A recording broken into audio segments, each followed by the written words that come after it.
You know, I think that's an easy... Well, I mean, again,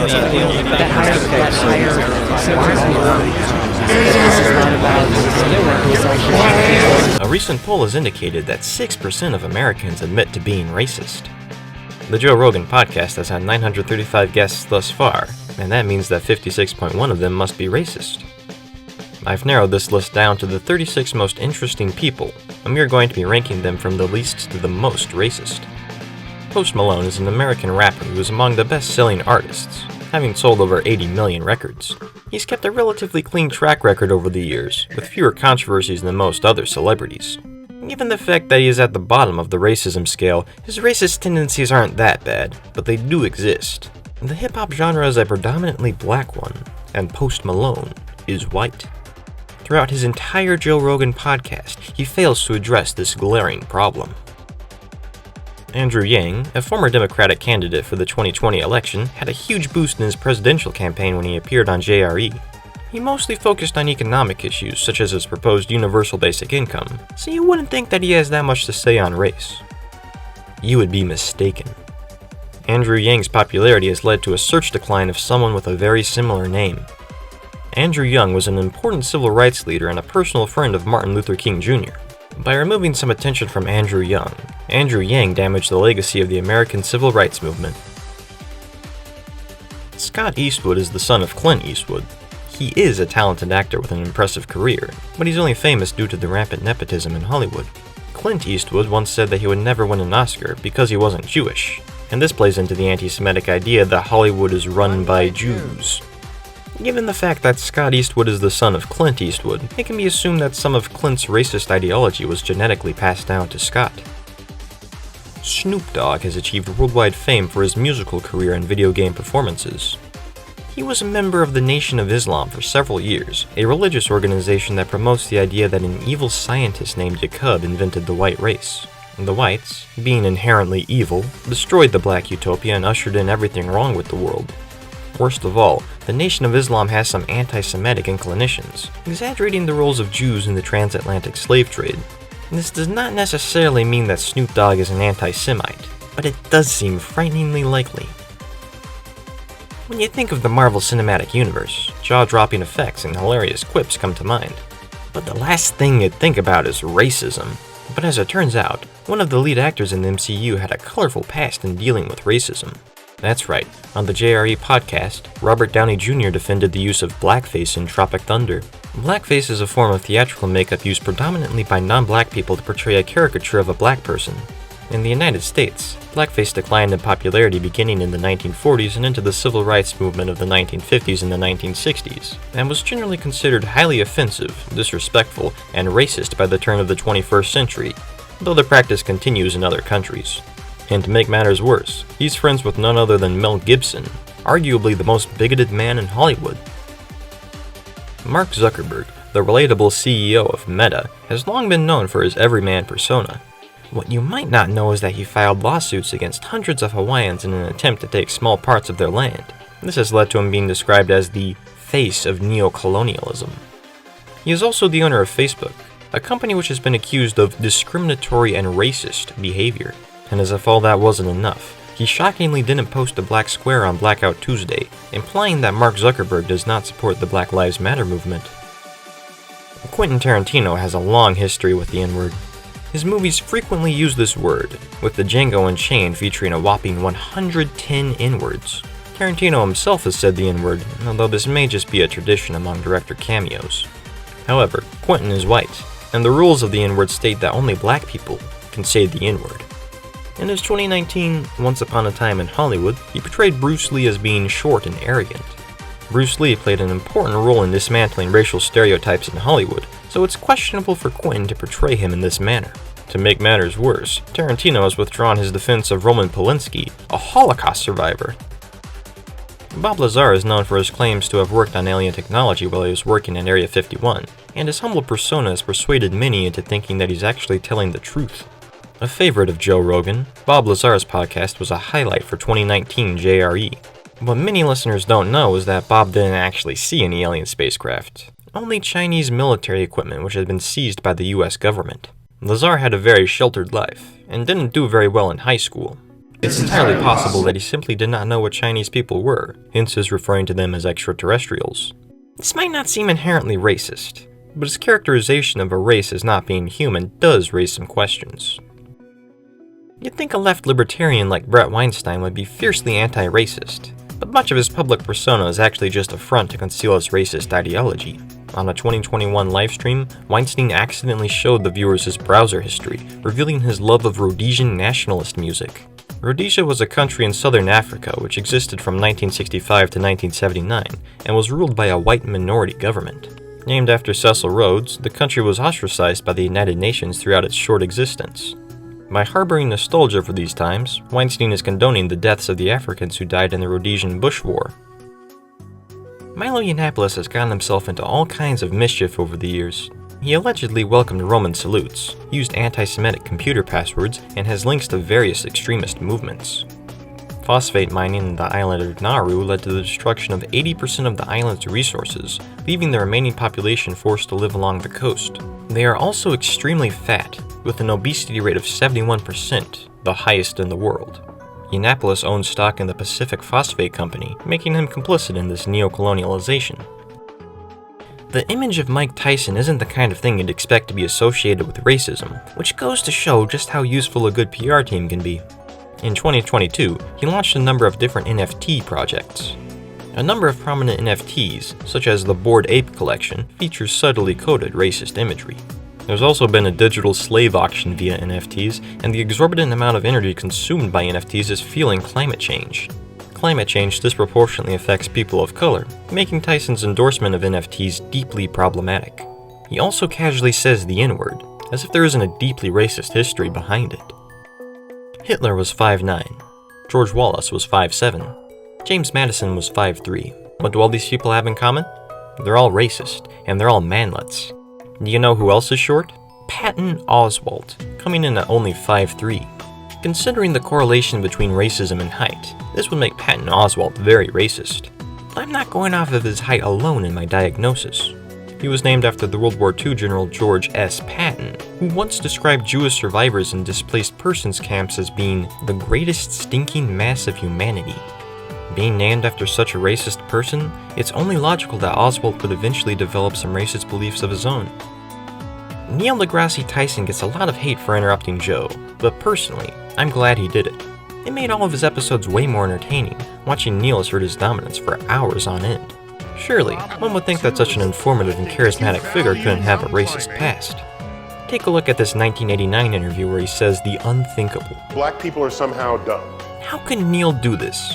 Yes, this is the only instance of Neil's racism, but it is a particularly bad one. Yeonmi Park, a defector from North Korea, alleged that white bystanders did not come to her aid while she was being robbed by 3 black women, out of the fear that they would be called racist. However, there were a number of discrepancies in between her story and the official police report, and there have been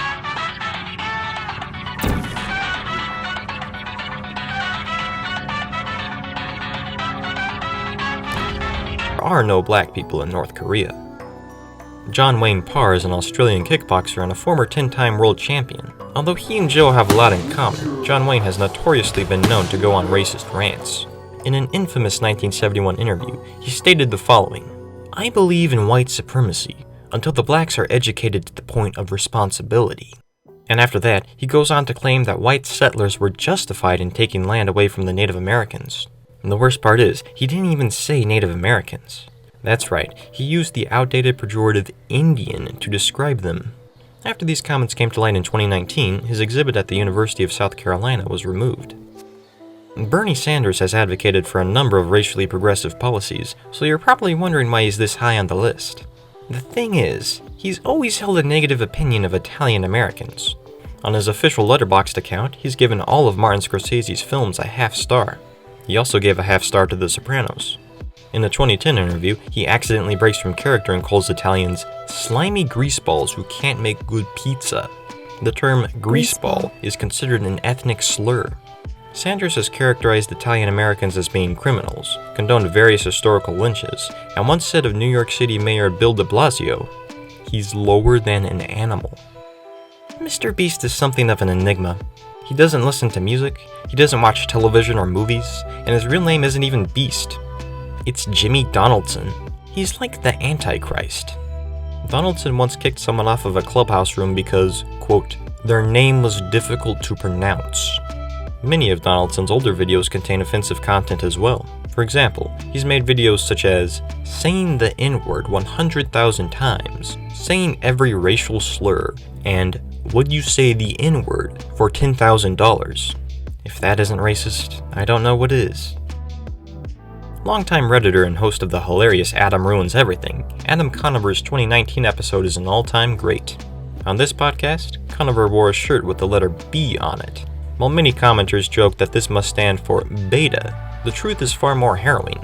Adam Conover's B did not stand for beta, but Banderite, in reference to the Ukrainian ultranationalists who collaborated with Germany during World War II. His support for these ultranationalist organizations has been hinted at throughout his internet career, even sneaking onto his Adam Ruins Everything series. Episodes such as Adam Ruins the Molotov-Ribbentrop Pact, Adam Ruins the Invasion of Poland, and Adam Ruins the have proved problematic upon review. One of Rogan's good friends, Duncan Trussell, appeared beside him in the short-lived TV show Joe Rogan Questions Everything. We're on a trail here, but if we turn towards where we went in, we're gone. So I'm sure there's people in towers that are watching our action here. Let's get out of here. What exactly is that doing? Weird. In 2006, while performing at the Laugh Factory, the comedian went on an unhinged racist tirade after being heckled by a few black audience members. This tirade included copious use of the N-word, as well as reference to historical violence directed toward the African American community. Although he has since apologized on The Late Show, the Laugh Factory incident continues to supersede his reputation. Eddie Bravo has been on the podcast 84 times, despite having some extremely radical beliefs. As a Japanese native, he has voiced concerns regarding the situation in East Asia. In the past, he's campaigned for the removal of Japan's Article 9, which prevents it from using military force as a means of settling disputes. Bravo has also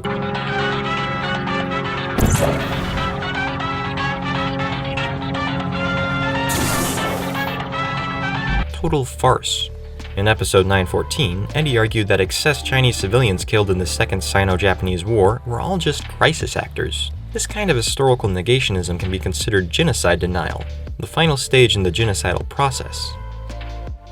Dave Rubin is an American conservative political commentator who previously worked for the Young Turks, a commentary network named after the 20th century Turkish reform movement. This movement was responsible for the Armenian genocide, among others. Cenk Uygur himself, the boss of the Young Turks, promoted Armenian genocide denial as recently as 1991. As a result, Dave Rubin's position working for the Young Turks is inexcusably racist. He's also been on shows with Ben Shapiro and Scott Adams, who, as you're going to learn, are even more racist than him. The two podcasts my syllogist Paul Stamets was on were some of the most memorable in JRE's long history. It goes to show how the platform gives niche but interesting fields of interest and opportunity for a wider audience. Stamets was born in Ohio, but he has ancestry in Serbia. He has repeatedly defended Serbian war crimes and he has called Bosnians a fungal disease, not unlike the one from The Last of Us, and made comments which could be interpreted as calls for their eradication. Similar to Andrew Yang, Tulsi Gabbard's 2020 run was bolstered by her appearance on Joe Rogan. One of the tenets of Gabbard's foreign policy includes a reluctance to engage in regime change, and she highlights American failures in Syria and Afghanistan as evidence of regime change disaster. She doesn't, however, let her followers know of her true motivations. Gabbard has some extremely strong anti-Kurdish beliefs, having previously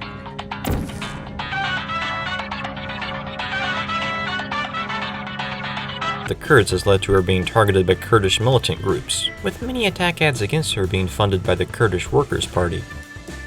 The presence of prominent conspiracy theorist Alex Jones on the JRE podcast has prompted criticism that Joe Rogan was providing a platform for misinformation. In the past, Jones has hosted white nationalists on his platform. He's faced a number of different legal consequences for his actions, with one judge asking him to pay up to $2.75 trillion. With this much money, Alex could eliminate malaria, world hunger for a decade, excess maternal deaths, and still have over $2 trillion left. The fact that he hasn't done any of these things already goes to show how little he cares for marginalized populations around the world. Jordan Peterson is a guest who has visited Jerusalem in the past, and has said that Israel had tremendous moral responsibility to lead the world. This is just a front to mislead the public, as prior to working at the University of Toronto, he engaged with various militant groups in Syria and Egypt. He personally donated to Egyptian Islamic Jihad in 1996, and expressed support for Salafi jihadism. He spent a year in Afghanistan living under the rule of the Taliban, describing the militant group as a model government for the West. During his time at Toronto, a student uncovered a collection of anonymous manuscripts raving about Shia Muslims, Armenians, Kurds, Assyrians, and other minorities. Although the author of these notes was never revealed, it is speculated that they were secretly penned by Jordan Peterson. Demi Lovato has done a lot of activist work, raising awareness for the LGBTQIA+ community, eating disorders, mental health issues, feminism, bullying, police brutality, and gun violence. Noticeably, the subject of discrimination toward the Indian race is missing from this list. In 2017, she donated $50,000 to a Hurricane Harvey relief fund in an attempt to gloss over previous comments she's made about natural disasters. In 2004,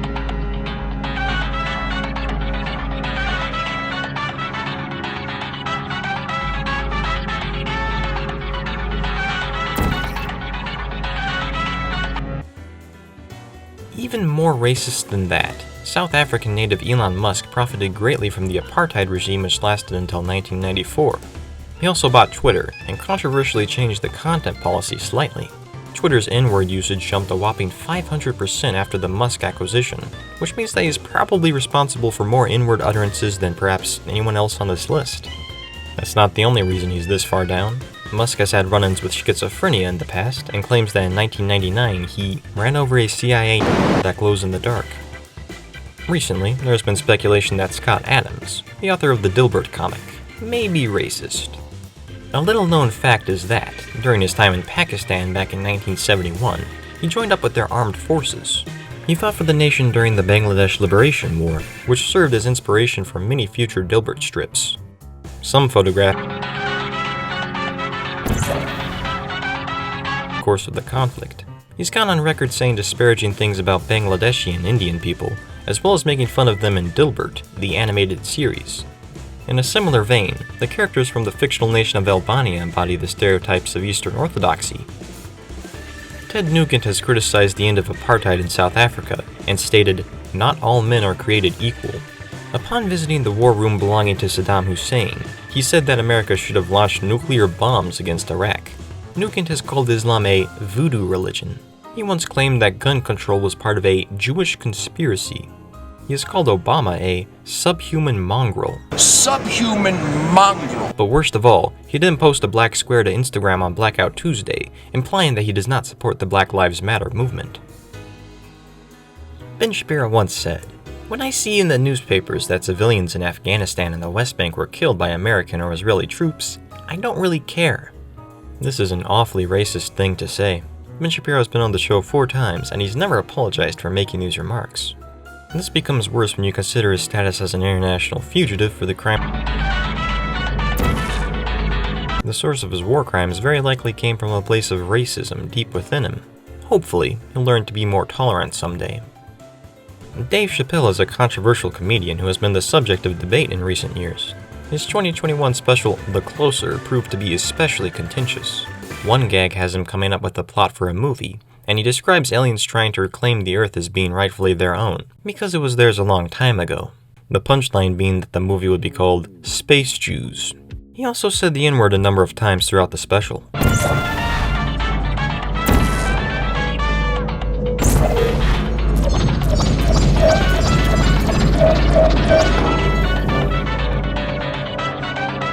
Strangely, Joe did not question this. Sanjay Gupta is by far the youngest Joe Rogan guest, at only 12 years old. He's the one who explains the cheese touch lore, and unfortunately becomes a victim of racism himself. This put him on the pathway toward extremism, joining forces with numerous different radical militias. Other than Chirag himself, there are no students of color in the Westmore Middle School. It is theorized that this is because Chirag already dealt with all of them. The fact that Joe Rogan was able to hold a 3-hour conversation with this psychopath goes to show just how much JRE evolved over the years. Jocko Willink has been on the Joe Rogan podcast many times, and he has a podcast of his own. Jocko is known for his self-help advice on how to live like a Navy SEAL man. On April 4th, 2022, Jocko Willink interviewed a survivor of the USS Liberty incident. This incident is a fringe piece of history which is certainly not worth looking into. By holding a 2-hour and 40-minute podcast on the topic, Jocko Willink is distracting us from more important subjects. He also has some violent inclinations. If something sets him off, he's been known to go into a frenzied rage, upon which he becomes murderous and kills as many people as he can. A number of victims of these rampages have been people of color, making him one of the most racist people on this list. What is there to say that hasn't already been said about Mel Gibson? Few people are more racist than Mel Gibson. His portrayal of Jews in The Passion of the Christ was deeply problematic, and he's been known to go on unhinged anti-Semitic rants. In Braveheart, he acted as a Scotsman, despite having no Scottish ancestry. This is a form of cultural appropriation and cultural imperialism, something more racist than even Sanjay Gupta's murderous tendencies or Dave Chappelle's genocide denial. By pretending to be a Scotsman, Mel Gibson was able to win the Academy Award for Best Picture, normalizing racism on a scale that the other people on this list only wished they could achieve. Among both Joe Rogan fans and Vsauce fans, few of them know about the existence of JRE number 528. Throughout the entire conversation, you can see Michael subtly shaking back and forth, trying to go as long as possible without saying anything racist. But how can Vsauce be racist?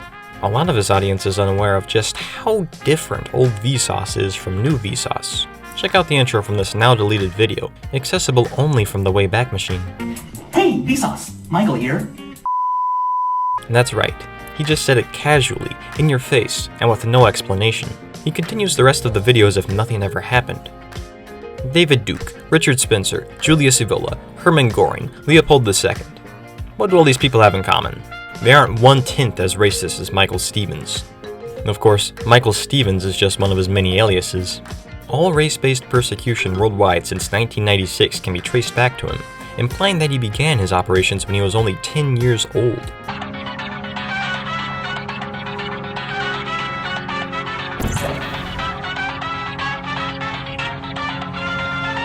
There is only one person alive who is more racist than Michael Stevens, and coincidentally, he was also on the Joe Rogan podcast.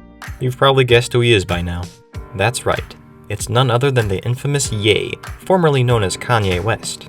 He's criticized Bill Clinton, the first black president of America. He's been around notorious racist Alex Jones, and he's even associated himself with known skinhead Joe Rogan. You might be thinking, gee, this guy seems racist. But how can he be more racist than Vsauce or Mel Gibson?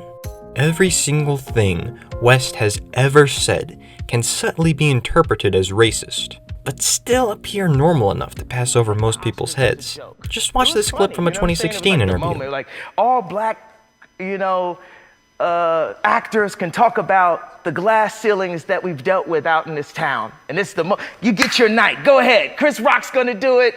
Bam, talk about how many times you've been blocked from being able to excel. I didn't take it as a joke. It ain't no joke, as Rakim said. It ain't no joke. He was also the voice actor for the TF2 Pyro. Well, there you have it. The Joe Rogan guests ranked in order of racism, at least up until 2023. It's surprising that JRE has had this many radicals on and Spotify hasn't banned them. But where would Joe Rogan himself fit on this list? His skinhead status keeps him from the very bottom, but overall, he's got an okay racial history. I'd put him between Scott Eastwood and Robert Downey Jr.